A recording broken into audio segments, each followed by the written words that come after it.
some people will not be found guilty or so on and so forth, that the judges are corrupt and so on and so forth. Now, I think that is the whole thing, but you have to make that determination. If you are going to prosecute, you are going to go after suspected criminals, you must go through the court system. Do you think that the treaty signed by Mr. President, especially the UAE treaty, how far will it go in helping us fight corruption and recovery of funds? And most importantly, prosecution of culprits? Well, treaties are good. For instance, we signed something with the UAE that says, well, if we have facts, and we have historical facts of people looting the country and escaping to the UAE, yes, of course, it's fine to do so. There's nothing wrong in doing that. But we have to now recognize that where we are going, where we are asking for assistance, they may have a court system that actually works better than ours, where things work without corruption and so on and so forth. So we have to pay recognition to that. It's a good thing to sign these treaties. Now, it's another thing now to execute those treaties. And that does not depend only in Nigeria, because treaties means you're working hand in hand with another country. So we have to take that into consideration as well. So it's good if we can sign treaties with all the countries in the world, because we know that Nigerians are very creative when it comes to hiding funds. We can escape to all kinds of places. So it's a good thing. It's a good step in that direction of fighting corruption. Do you think the cry, especially by the Bring Back Desiani group protesting Charlie Boy and his comrades, do you think that their cause is just, especially considering that the government has not really spoken about in the context of whether she's doing okay health-wise or not? Well, see, a just cause is determined by the person pushing the cause. Every citizen of this country has the right to protest, to say things in public, to demand actions from the government. And so they are right in demanding action and say, after all, if you look in the newspapers recently, say, so 7.6 billion naira forfeited from Desiani or so on and so forth. So any citizens who are looking at that is thinking, well, look, we're forfeiting all this. There are things going on in the United States, things going on in the UK against this same person. So any citizen will have the right to demand of the government, if this person is suspected of crime, bring her back. Yes, so they have the right to say that. Whether the cause is just or not, it's a matter for them to determine themselves.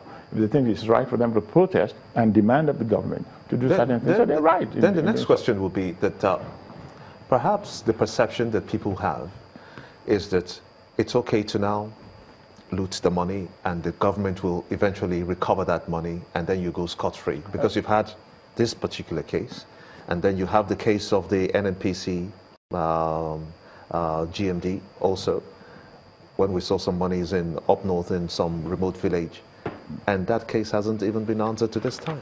Well, but we've said it before, that is the danger in public prosecution and forfeiture, because if you forfeit and you say, well, this is what they call it, plea bargaining or something, that you just take the money back and somebody's not sent to jail. Yes, it has the danger of the potential of such possession, like you mentioned. People will just look at, well, if I stole, they can just recover and I'm in the free. Now think about it. What is stolen never belonged to the person. So if you recover it, it's not punishment. It's called restitution. You're just putting the government back in the place where it's supposed to be. But then punishment for having denied the government of the use of that fund is critical. Unless we look into that and we're able to push that, corruption will not go anywhere. It's just like that. People must be sent to jail. They must go to prison. We should see them going to prison. And that is the deterrent that the public needs. If you are denied of your freedom for being silly and stupid and stealing things that don't belong to you, that is what the public needs in this fight against corruption, to see it really. Can the rules of justice make that happen? Yes, it can, if we are serious about it. I mean, even though it grinds slowly, some say really slowly. Look, the wheel of justice grinds slowly, but it grinds. If it grinds, it's not stopped. Forever. So if it grinds slowly, it means that every consideration is, the denial of anybody of his or her freedom is a serious thing. So the wheels of justice must grind slowly in that regard to make sure that this person is truly guilty.